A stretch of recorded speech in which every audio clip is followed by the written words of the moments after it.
Good morning, everybody. You're watching... man, that's loud in my headphones. You're watching Politically Speaking with Adam and Adam. Today, Thursday, March 18th, 2021. I'm Ben Dryden, and welcome to our third episode of Politically Speaking.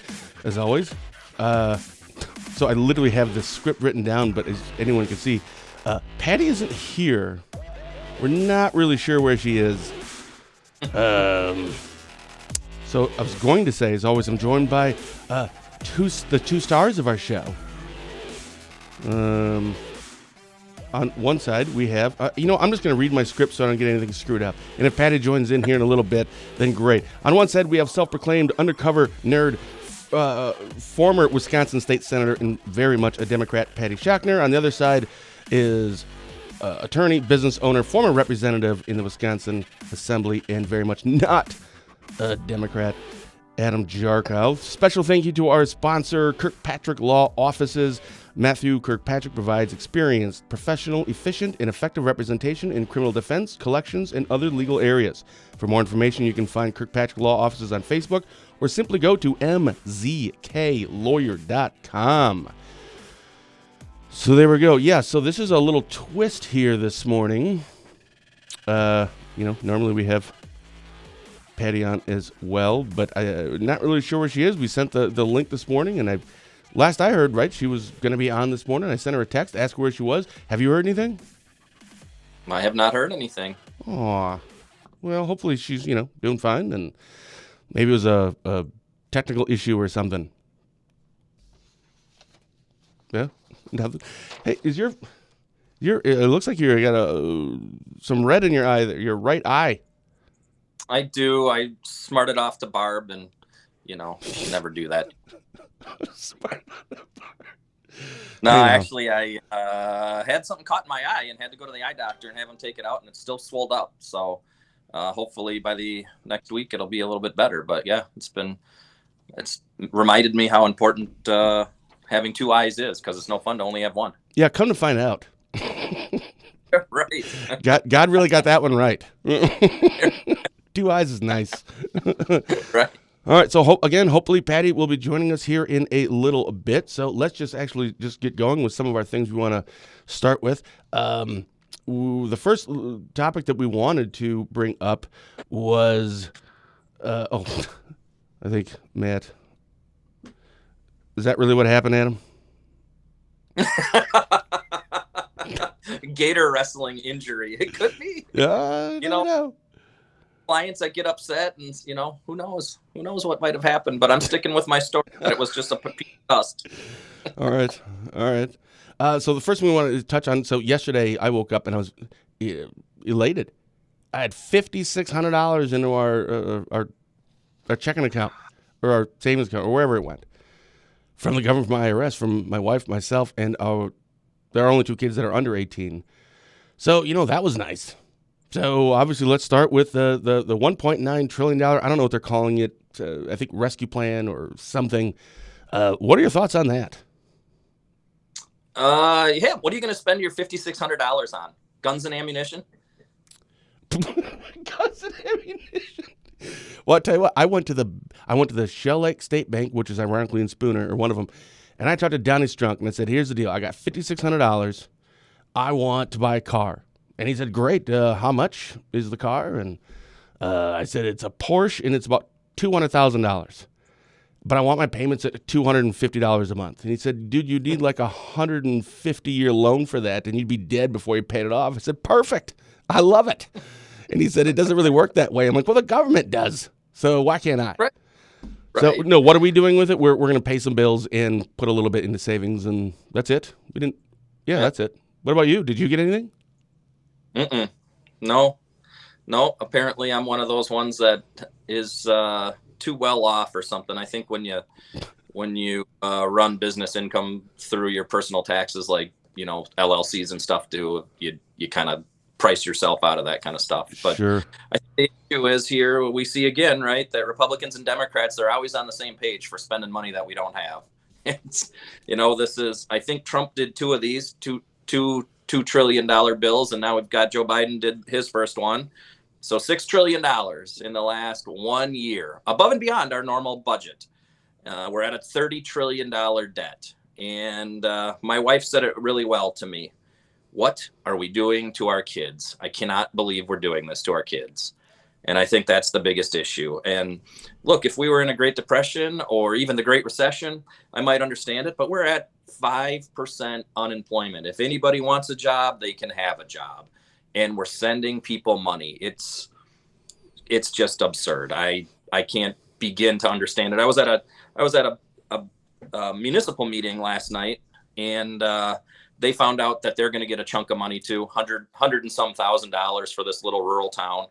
And they just kind of shook their head. Well, what are we supposed to do with this? And, it's just, Yeah. I don't know. It's raining money. And it seems to me that at some point we're going to have inflation. At some point, we're going to have to pay it back. At some point, right? There's no free lunch in the government. In order to have something, you have to take it away from somebody first. So, it feels good to get the $5,600, I'm sure, Ben. And I'm sure you're going to put it to good use. But I'm not sending it back. I'm not giving it back. But do we need it? No. Give it back? No. No, when I looked at the national debt thing, there's that calculator online, I don't know, just Google it. And I think it said we're like 28 trillion. And I don't know, this one was like 1.9 trillion. And what's the saying? A billion here, a billion there. Next thing you know, it adds up to real money. First of all, that 1.9 trillion, just round it up to 2. Right? Give another 100 billion to something, because I don't know about you, but when I make payments, I just round it up. Our car payment is like $379. I have my auto pay for $400. It's just easy bookkeeping. So, screw it. Just make it 2 trillion. But I do have a question for you when it comes to that national debt. 28 trillion, that is, I can't comprehend that. Nobody can really comprehend that. My question to you is, who cares?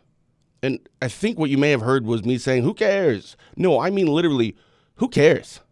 Like, my wife doesn't wake up in the morning and she just looks, oh man, I'm just so down right now. What's the matter, honey? I'm really concerned about our national debt. Like, does anybody even care at this point how much it is? No.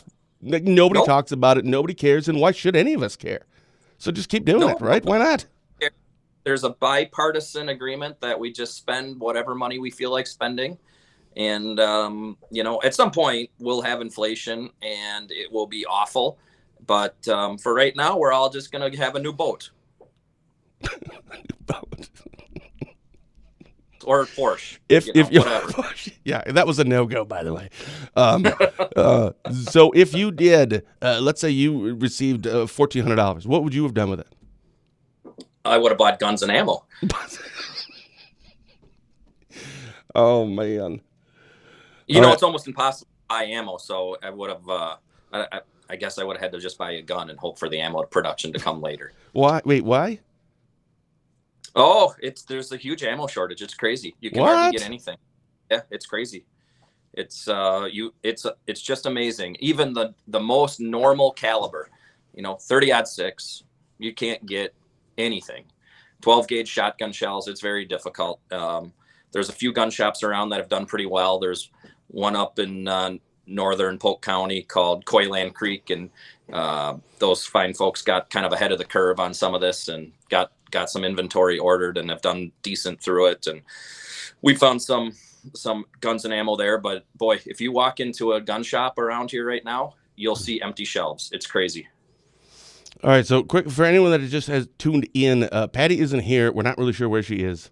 We had this scheduled, so hopefully she's okay. I'm assuming she's fine. But we just haven't heard anything yet. If she does jump in, then we'll certainly welcome her on. I called our local bike store here in Spooner because my youngest child, Kenneth, needed a new bike. So I always want to keep the money local. And I had asked him, is it too soon? Do you guys have any bikes yet in for, kids and stuff? We're in March. And he goes, well, not yet. And honestly, you're going to be hard-pressed to find anything. Right. Said, really? Okay. And I didn't think anything of it. So I went online and I just ordered something from Amazon, like a Mongoose bike. I don't know. And then when the guy that dropped it off or delivered it a few days later, he had said, man, you're lucky to actually get that. And I said, why? He goes, because bikes and bike parts and everything, they're all... With COVID, everyone's at home and they're doing a lot of exercising and they're doing a lot of biking. And I thought that was interesting. I didn't really know that. I'm bringing that up because you said that ammo then is in short supply. Why? Is it COVID? Like, hey, I got nothing else to do. I'm going to go in target practice. So, I mean, is it the production because of the manufacturers? Are, you can't really work from home and make ammo. I mean, I guess you could, but in a mass scale. So why is the ammo down so much? What would you attribute that to? Yeah, I've read about it a little bit, and I think it's a combination of things. So last year, about 7 million new gun owners bought guns for the first time. And if you just take 7 million and say they bought 2 boxes of 9mm, that's a lot of 9mm, a lot. And you put that on top of production and capacity issues because of COVID and people staying home and having to quarantine and supply chain disruptions and logistical disruptions. And I don't know if you've tried to ship anything by FedEx lately. Over the last few months, it's just been brutal. We ship a lot of stuff out of our businesses around the state and around the country, and the supply chain is really, really under pressure. And I joke about this stimulus thing, but we're literally dying for truckers, right? We cannot find people to drive trucks. Wait, hold on. Literally dying? It is believable how we can't. Yeah, if you can't have a supply chain, people literally die, right? If you can't get food delivered to your grocery store, people literally die. If you can't get medical equipment delivered. So now we just continue to incentivize people to stay home and to not go back to work. And if you look at anywhere, everybody is trying to find somebody to work, and they can't find them. And I don't. It's not going to get better until we get back to this understanding that, guess what? You have to wake up and go to work in the morning and act like an adult. And for whatever reason, we've kind of decided that that's not the case, at least temporarily. I feel like with Patty not being on here this morning, I should take her side. Go for it. I don't really know. I mean, I'm pretty apolitical, so I'm not really sure how to do it. I should have Googled a whole bunch of names for Republicans, like gun toting. Do you have wear? What? Do you have a tie-dye shirt that you could put on? No. Oh, come on now. Patty's not here. You have that you could put on? All right, so I'm going to do my best, right? Let's go back. National debt. Yeah, I have no idea what you say. The $14 checks, yeah, that's needed. And if Trump had done his job at the very beginning, we wouldn't be in this spot. Is that a thing? Yeah. Well, why don't you tell me? Do you know anybody who actually needed the $1,400 check? Do you know one person? No. And I literally was going to put a poll up this morning because yesterday I talked to several people after I got it. I'm like, hey, did you get it? And what are you going to do? And like, most people are doing what I'm doing, just paying some bills and saving. And then, again, it's great that we get it, but I don't know, let's say, again, for us, we had more because it was a family, but one person, $1,400, and I don't remember when the last one was like, I don't know, 6 months ago, whenever that was. $14, man, I don't think that's going to really pay your rent for over the last 6 months if you're that far behind. I don't know how much. I mean, sure, it helps, but I don't know. I don't know how many people this is a lifeline for them. It's just nice. Right. But that's wait, hold on. That was a horrible. Is a lifeline for people, Adam. I don't know them specifically because I don't hang around with a bunch of other Republicans. I have smart friends. They're called Democrats. Rich Republicans. I'm terrible at this. All right, so let's move on and let's talk about another one. That is minimum wage. I know it's on the national level right now, but in Wisconsin, I mean, this is going to be an issue or a topic here in Wisconsin. If it has not been already, it's going to be soon. And I also want to include in that the proposal to end the tipped minimum wage. I want you to kind of explain that to everyone. But first, just minimum wage. I think we're at $7.25 right now. Looking at it just from a Wisconsin standpoint, not the national standpoint, it's been a while since that's been raised. Where do you think that number should be? Right now, $7.25 stay, or what's the other number that you think it should be? 0. What? Man, I wish Patty was here. I have no idea why the government needs to set a minimum wage. I know 0 people, including high school kids, who make the minimum wage. Not one. Because again, employers can't find employees. So in order to find employees, you have to pay more.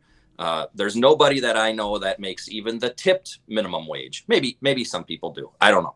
But generally speaking, there is 0 reason to have a minimum wage. It's just a feel-good measure that doesn't do anything other than make politicians give silly speeches about wanting to protect workers.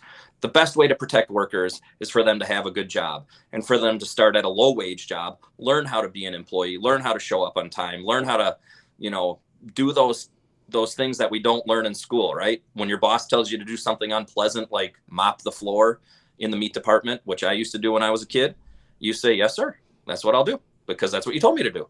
And that's how you learn how to work. And continuing to drive that wage up to a level where people are just going to automate, or they're going to get rid of those entry level type jobs, is so counterproductive. And if you think about the tipped minimum wage, is particularly ridiculous. Yeah, explain that before you go on. Explain for the people who don't know what a tipped minimum wage is. Would you explain that? Yeah. So if you're worked in a tipped industry, bars and restaurants, a waiter or a bartender, the minimum wage is less. I think it's $2.50 an hour, $2.30 an hour, or something like that. And because most of the income that those folks make come from tips. So let's just say that you are at a bartender at a rural bar, and you make your tipped minimum wage plus whatever tips you are, and now we take and we flip it, and you're making $15 an hour. Well, somebody's got to pay for that, and it's a pretty low margin business as it is. So that just means that the customer's price for their Busch Latte is going to go up. Busch Latte. And at some point, the price of that Busch Latte becomes so much that the customers won't sit at the bar and buy it. They'll just go to Walmart and buy an 18-pack. Well, I wish Patty was here, because I didn't really research a lot of this stuff, because I assume you guys had all that information and you guys could talk. But so I probably should have. Now, I saw that there was an actual it was a press release from some. Obviously, these are Democrats, the ones that are calling for the proposal to end the tipped minimum wage. What is you're going to have to play a little part of this too. What is their reasoning for wanting to do that? What's the justification? Where's the virtue in this? Yeah, they want to raise the minimum wage in total, kind of the Bernie Sanders plan that he's been touting for the last few years, to $15 an hour. And they call it a living wage. Nobody should have to work and live in poverty, right? And that's a fair point. Yeah. Who does work does live in poverty, right? If you have a full-time job, even if you're a cashier at the gas station, or a bartender, or a waitress, there is absolutely 0 reason that you're living in poverty. You can work 40, 50 hours a week. And I know the horror, right? We'd actually have to go to work five days a week, maybe even at work on a Saturday, maybe even work on the weekend, maybe even work at night. It's what everybody used to do. I don't know why it's such a horrible deal. I grew up working at nights. I still work at nights and on weekends. So I'm not exactly sure what the problem is with working. But their argument is they need this to pay their bills and to not be in poverty. And that's fine. Other than they would make $15 an hour already. I mean, if you're an adult and you've had a couple of jobs and you're not making $15 an hour, there's one person to blame, and that's Donald Trump. Oh, I mean you, right. Donald Trump.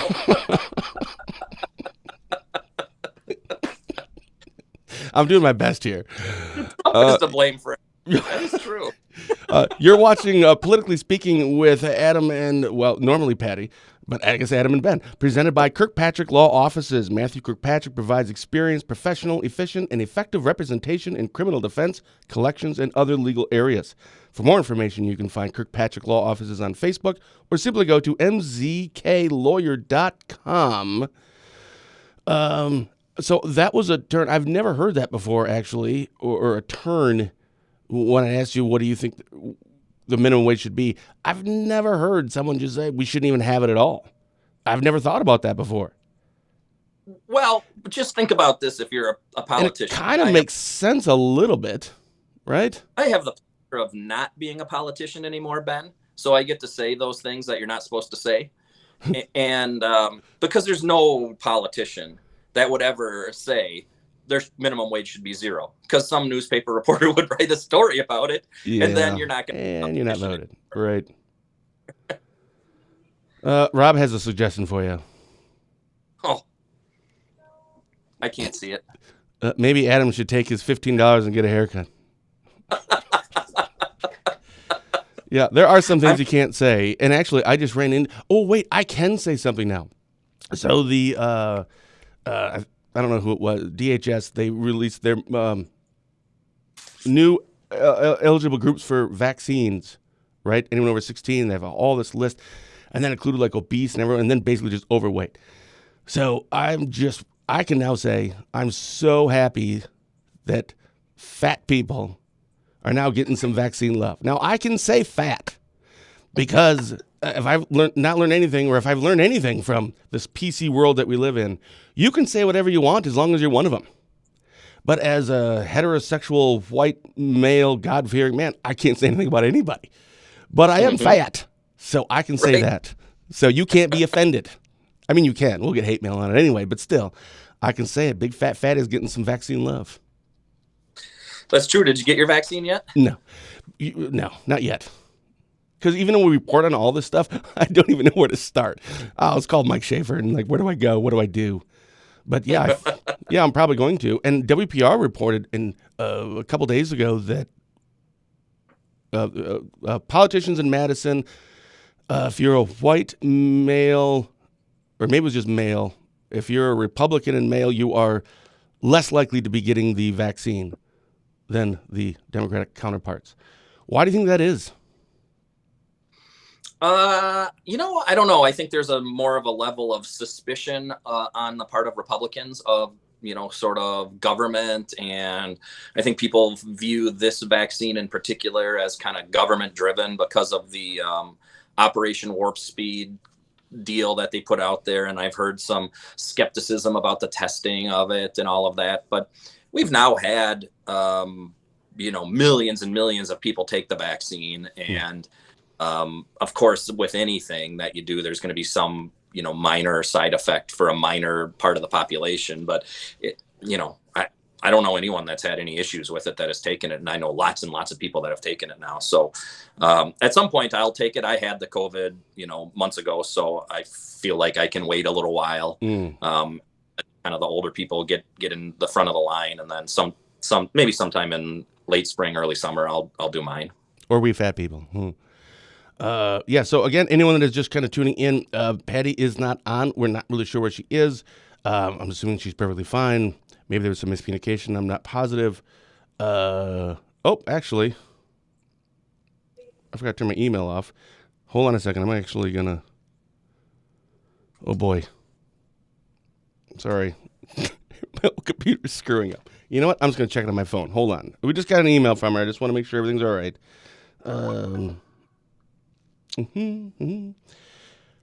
Okay, yeah, she's perfectly fine. There was a family situation that she needed to take care of this morning. So, all right, so moving on. This is one of the topics that she did want to discuss this morning. She had sent this to us, actually, because we, three of us emailed to kind of discuss what we want to talk on the show.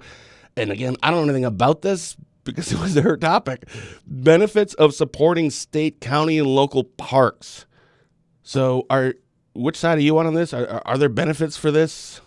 You're gonna have to play both sides, buddy. Yeah, this is. I don't. Maybe this. I don't know that this is a very partisan type issue. I think both Republicans and Democrats like parks. Now, I will say that there is a limit to how much I think the government in total, the federal government, the state government, and local government should own. Did you know in Wisconsin right now, the government, and that's all of them combined, owned about 20% of the land mass of the state of Wisconsin. And a lot of that is owned through or has been bought through what we call the stewardship fund. Okay, never heard of that.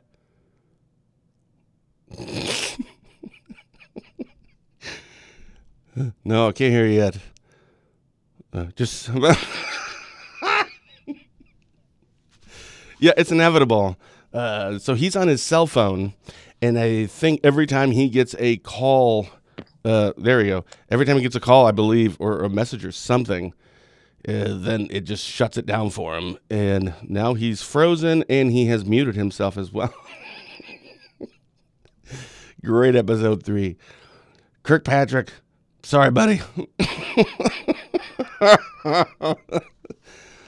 All right, so FYI, for anyone who's just joining us, Patty isn't here this morning. She had to take care of something, so we decided the show must go on, so we are doing it.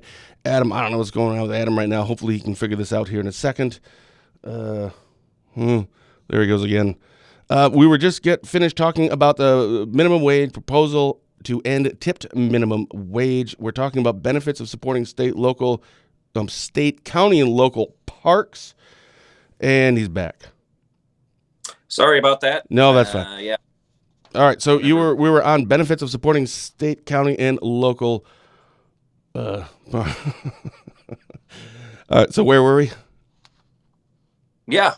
I was just saying that a huge percentage of the land mass of the state is already owned by.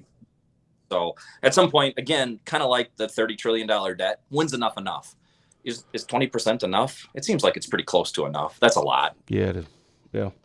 Well, without Patty here really kind of chiming in on a lot of that stuff, let's just move on to the next thing we had was the restaurant. Oh, you still there? Yep. Restaurant Revitalization Fund. That was something that you wanted to discuss, so I know very little about this, and by very little, I mean nothing. So what is this?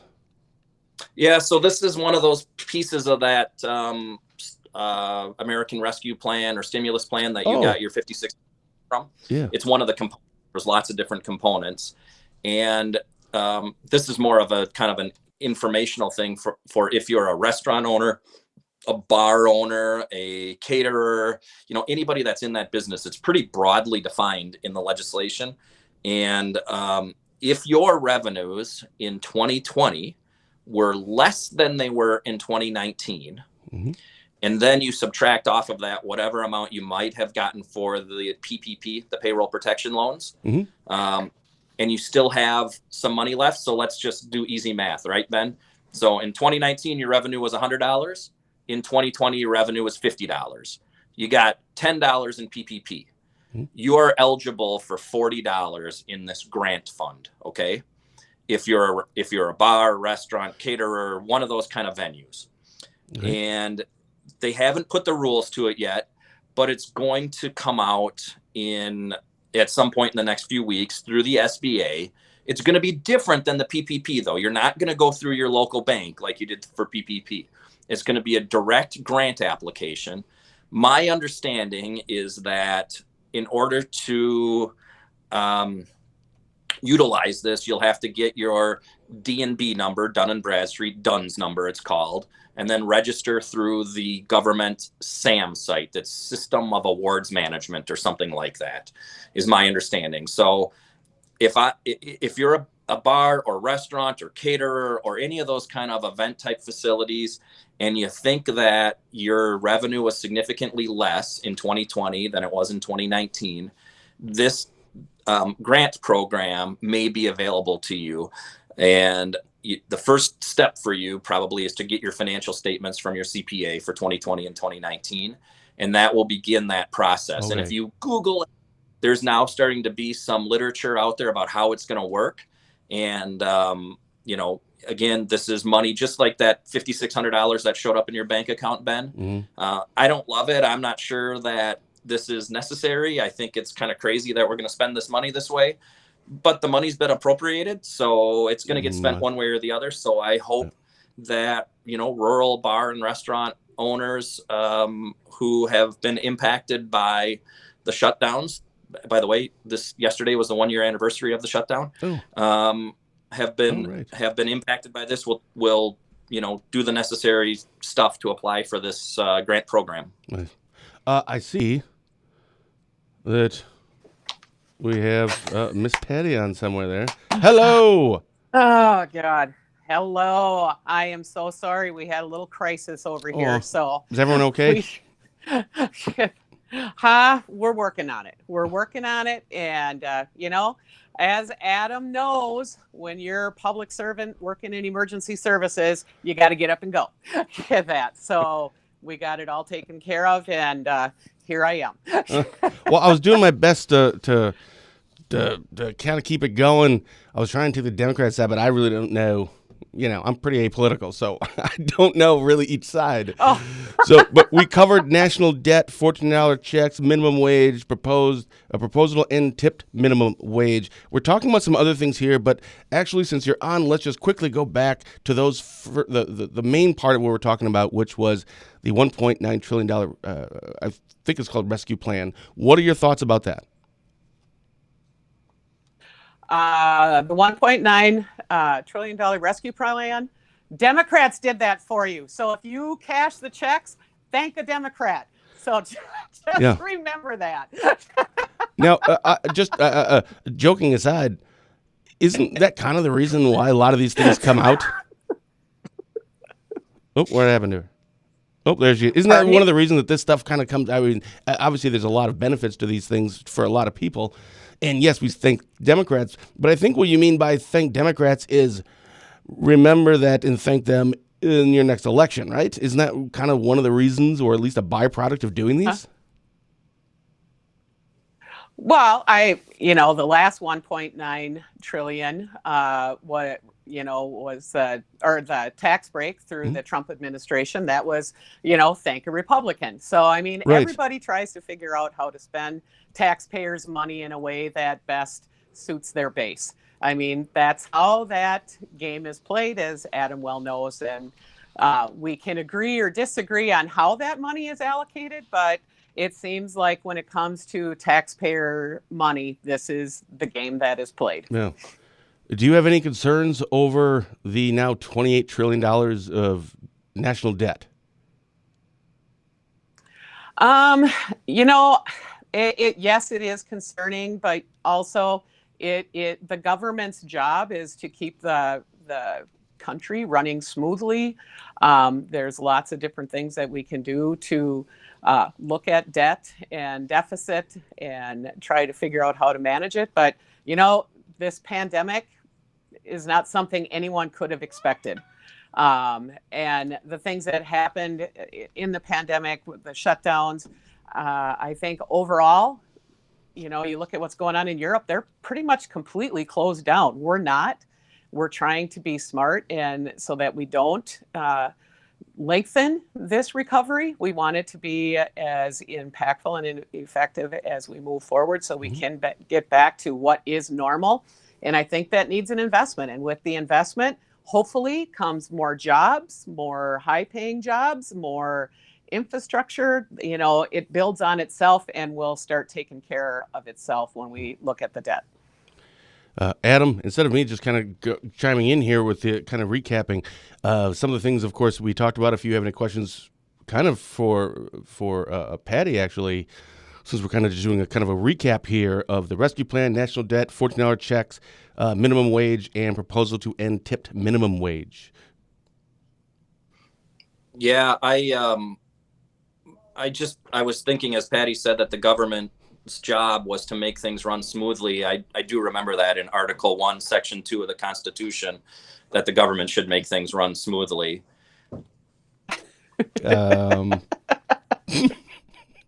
Picking up your sarcasm. Well, all I have to say is potholes. It's the government's job to make sure we don't have them. Fair enough. Boom, boom. All right, the Democrats have come out with a proposal to end tipped minimum wage. That kind of ties into that minimum wage. What are your thoughts on that? Oh man, there's I worked in a bar. Tipping. There is a trade-off that goes with it. There is talk that that the minimum wage and service is a type of suppression. I think it really depends where you are. I mean, I know my nephew is a server, and he does quite well as a server. And I think a minimum wage would mean a cut in pay for him.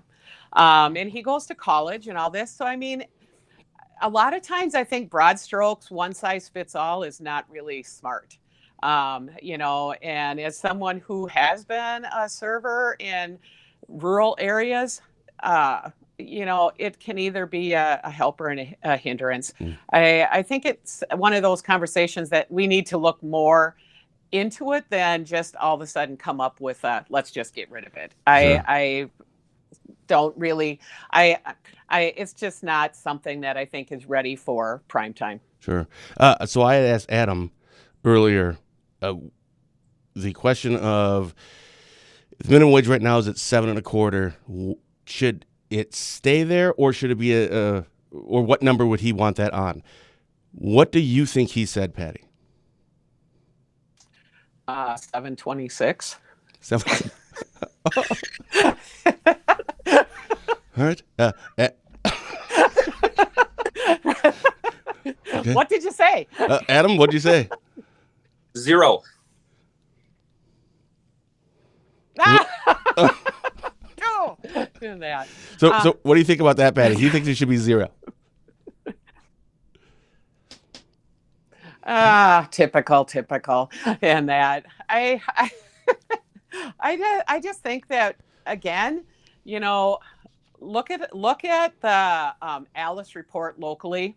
And when you look at what the Alice report says, it tells you what our minimum wage should be locally.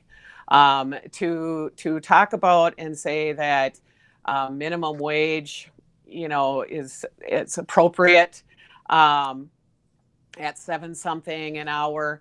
$15 an hour is $30,000 a year. At 31,000, I'm not really good at math, but an average apartment 2-bedroom is about $1,400 a month. So by the time you take that 31,000, take out your taxes, take out your rent, and then you have to live within that amount of money, $15 an hour is barely getting by, which is why we have so many people working 2 and 3 jobs. Minimum wage was established as a livable wage back when it was established as a livable wage that you could work 40 hours at this amount of money and be able to live a good life with your family. Now we have to have, I worked at school. When I worked at school, not only were mom and dad working, but kids were contributing to their collective family income. So when we think about, minimum wage, what does it look like? What is appropriate for our area? We need to really look at what are the real folks. I mean, I am the first one to admit that, we had a really good employer. My husband worked at Anderson Windows. We got great benefits. They took care of their employees, and we were able to live on his income for a long time, and that. So nowadays, when you have so many families that are both parents are working, some 2 jobs, and then also kids, we have to figure out what is a livable wage, and then how do both prosper, the business owner and the employee. All right, so we're gonna do for the last thing we'll talk about here is I don't know what we call it, like a real life application type thing, a scenario based. Because I know someone had expressed to me that they had been working in their current job that they went to, they had extended education to get this position and then continued education to maintain that position, and they are getting paid around $22 an hour. Good job. Worked very hard to get it. Been doing it for 10 years. If the wage from $7.25 goes to $15 an hour, the question was, what happens to the person who was making $22 an hour over that 7.25? Does theirs go up? Now all of a sudden it's kind of closer. A person off the street is coming in with very little knowledge that I think their position, I think they're bringing them in at like $10 an hour, so over the minimum wage. So what happens to them? So here's the scenario, and we're going to wrap it up with this. Small businesses are, Adam, what is that? Is it 100 employees or less? Is that right? It depends on what definition you're looking at, but I'll take 100 for now. Okay, so I don't think there's a lot of employers. Most jobs around here or businesses don't have 100 employees. So we're just going to say 10. Now, for this scenario, we're going to say that there's 1 or 2 people that are making $15 an hour, and everybody and 8 people making $7.25 an hour. Adam, tell me what would happen if minimum wage went to $15 an hour in just this scenario. Now, granted, there's so many details and complexities and unknowns and variables, but just kind of from an easy standpoint, from an average business, your local hardware store probably has got 10 people that work there, a couple people like a manager, an assistant manager, probably making a little bit more. This is a normal type of a business in our area, Northwest Wisconsin. What do you think would happen if the minimum wage went to $15 an hour in that scenario? Jeff Bezos would become more of a billionaire, maybe even a trillionaire. Our local schools would suffer because that hardware store would have one heck of a time competing with Jeff Bezos and may go out of business, and the property taxes are lower. So there's always a yin and a yang, right? So if that local hardware store is owned by, a husband and wife, we have a lot of those around here actually still, believe it or not. And they have to increase the amount they're paying. That means in order for them to make what they need to make to pay their light bill and to pay their mortgage and all of those sort of things, they have to raise the cost for you to buy whatever it is that you'd buy from that hardware store. Sure. So you, as a savvy consumer, will go in there and say, geez, the chainsaw is X dollars here. I can buy it from Jeff Bezos on Amazon and have it delivered to my door for less than that. And so there's this nefarious unintended consequence if we're not very, very careful about what we're doing on wages, particularly in small businesses. Do you think, Adam, that there would be, so you're talking about that if it went to that $15 an hour, first, what would you do with those 2 people making $15 an hour? So you're basically just saying that you would have to just raise everything in prices. Do you think in that scenario with a hardware store, raising prices would be enough to justify almost doubling, your payroll expenses? Is an average business of 10 people, is that going to be enough, or are you going to have to maybe let 1 or 2 people go? Well, keep in mind, there's nobody at the hardware store right now making $7.25. They're probably making 10 to 12, 13, 14, $15 an hour, depending on how long they've been there. But I would guess that most of the people that you see at the hardware store are making, in our area, say Polk County, are making between $12 and $17 an hour. And so the issue there is what you've brought up, is this will push everybody up, which is going to increase the cost of everything. And yeah, at some point you look at automation, right? That's why there's now these little kiosks at McDonald's, whenever they were open, where you can press the button. And that's why Jeff Bezos has the robots running around his warehouse that are fulfilling orders. I mean, we're going to get to a place where you'll have significant job displacement, and now people will have to make the robots for Jeff Bezos. Sure. And unfortunately, my suspicion is if you looked at the bottom of that robot, it says made in China. Patty, what in that scenario, what would happen if 8 of these people were at $7.25 and now we went to 15 and 2 of the people were at $15 an hour? What would happen?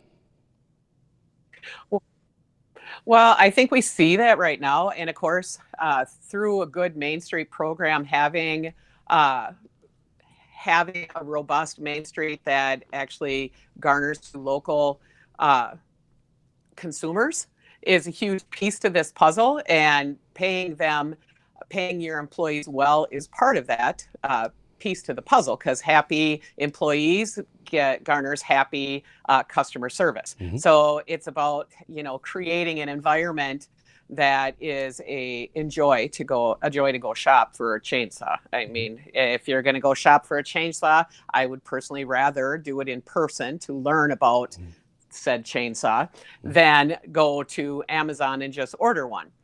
But that also means that not only do we have to have businesses that can be robust on Main Street, but there has to be the supports there for our Main Street businesses to be competitive. So one of the easy things to help out on that there would be accepting Medicare for all and helping so that healthcare costs are lower so wages can be higher and that would be helpful. See how I segued that in there, Yeah, that's Adam? Fantastic. And I also noticed how you really didn't answer the question. And that. Yeah. But I mean, as a consumer, I can go to our local hardware and I already know that I'm going to pay more for the same thing that I can get just driving to Hudson going to Menards. I know that, but it's a choice to go to the local hardware versus, going to someplace cheaper, which is even cheaper on Amazon. Yeah. So it does, from a consumer's perspective, to me, it's bigger than just minimum wage. It is about the experience. And if you want people to be invested in their local communities, you have to make it a good experience. And that includes pay, and it includes convenience, it includes all that stuff together. And I think that's probably the difference between men and women, what we're looking for when we're shopping.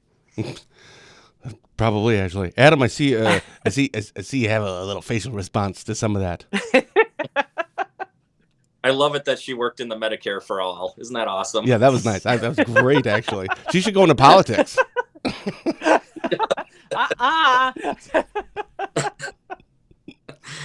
Yeah, no, I don't disagree with that. I think a lot of us do make conscious decisions to shop locally, and we know that to some extent we may pay a little more here or there, and to us, a lot of us, it's worth it. Yeah.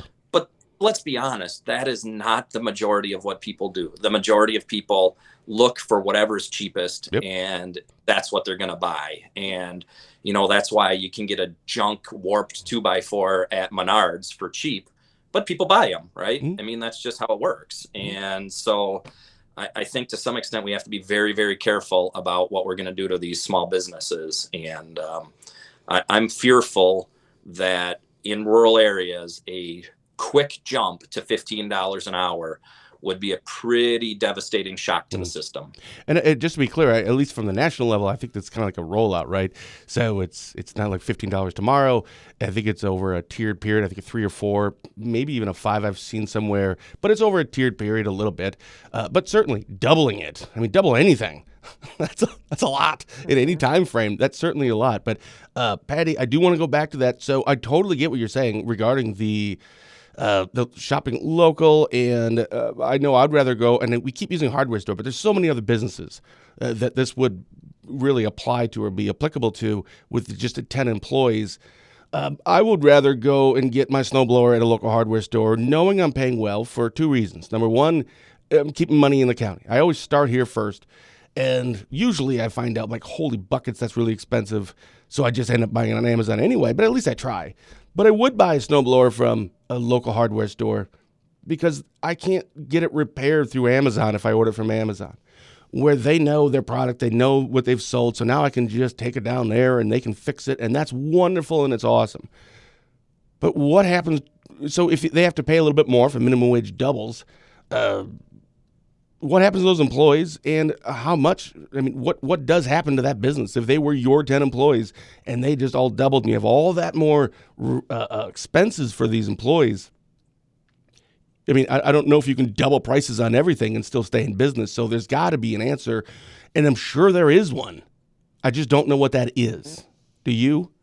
Well, I think when you look at our main streets, especially in the very rural areas, I mean, I think we live in kind of an area where we've seen our main streets go from storefronts to office fronts, and our when you get more into rural Wisconsin, their storefronts still are storefronts. With little cafes and the little hardware and the little shoe. I mean, I got to go to Stillwater to go to a cobbler to get soles put in my shoes. So these are all specialty things that used to be regularly on our main streets that they're not there anymore.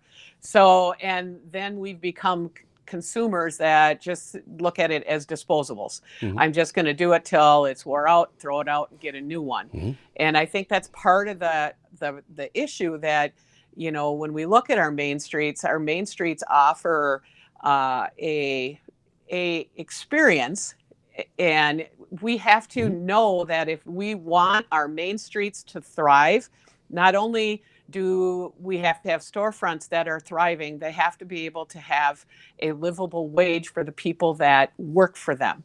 And you have to, and most of them are going to come from young people. So you have to have a main street that is offering a livable wage so that people, especially young people, stay in that community to work and keep Main Street growing versus going somewhere else where you're more likely to not have a car, more likely to do all your shopping on Amazon, and more likely not to have that Main Street experience that a lot of us of certain ages have experienced. And a lot of 21st century people don't look at it the same way that we do.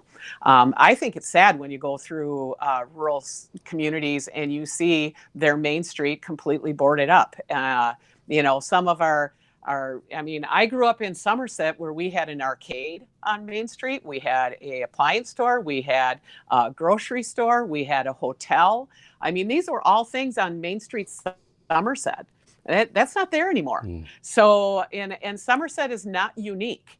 But then you can go to Osceola, who has a very vibrant Main Street, but they are also part of the Wisconsin Main Street program. They've worked really hard to develop a Main Street that is robust, and it attracts not only local people with their downtown local businesses, but it also attracts tourism. And so they have figured out how to turn their Main Street into a very active place to go year round that can support some higher wages. Just so you know, you can actually get like sole inserts on Amazon. You don't have to go find a cobbler. It's right there on Amazon. My heel. The heel was broken. I needed a new heel put on. Just get new shoes on Amazon. They're like $10. No, no. It was $35 for a new heel, but I did it because they were so comfy. So last words here. Since Patty wasn't able to jump on, we went a little bit longer, so we wanted to make sure that we had some time to chat with her. Obviously, we had some other things we want to get to. We can postpone those. I'm sure we'll have a lot of other things to talk about next month. But Adam, any response to anything Patty said? And then after that, final words. No, and I just want to remind people, because I think it will happen before our next show, is we have local elections. We all spend a lot of time worrying about whether Donald Trump or Joe Biden is president. And truth be told, they don't affect our lives very much, regardless of which one is president. But the people that do affect your life are your town board members, your county board members, your school board members. So figure out who's running in your local election and go vote. And, make sure it's not on a Dominion voting machine. On a what? I don't get that one. Nobody's gonna help me out on that one. No. You need to Google. Oh man. All right, I'll Google it. I feel like an idiot. More than normal. Patty, last words.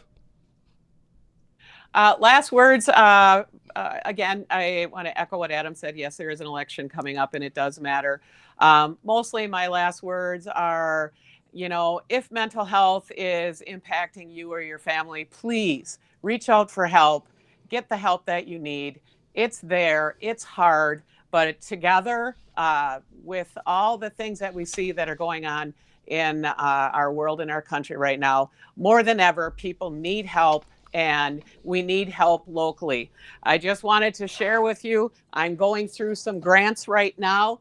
This book is 36 mental health grants for the St. Croix Valley region. We have $85,000 to give out. We have $360,000 in asks. So mental health is real. We need local programs. We need them, and that's what matters. And please, if you need help, reach out. Awesome. Thank you, both of you. My last word is I just want to say there was a situation last night in Polk County. In your area, there was a report of an explosion. We put up a press release right before we went live here that there was one person that was found deceased in the structure fires, and we want to just give our thoughts and prayers to the family of the deceased and for all the emergency responders, law enforcement, firefighter, everyone that was involved in that. I know a lot of people say, thoughts and prayers, but I'm a God-fearing man. And when I say thoughts and prayers, I mean it. So we talk about politics and Republicans and Democrats, which is a lot of fun. But, when stuff like that happens, nobody's asking the person that died, was he a Republican or a Democrat? So I just think that's one of those things we got to keep in mind, that what's really important is our neighbors, our friends, our family, and our loved ones. So that was my last thought. I don't know why I'm getting a little emotional about that. Thanks, guys, so very much, and we'll see you next time, huh? Yep. Sorry I was late. Bye. It's okay. You've been watching Politically Speaking with Adam Jarchow and Patty Schachtner, presented by Kirkpatrick Law Offices. Attorney Matt Kirkpatrick provides experienced, professional, efficient, and effective representation in criminal defense, collections, and other legal areas. For more information, you can find Kirkpatrick Law Offices on Facebook or simply go to nzklawyer.com. I'm Ben Dryden. We hope you enjoyed the show as much as we enjoy doing these. So until next time, stay safe, stay positive, be respectful, and as always, have a blessed day.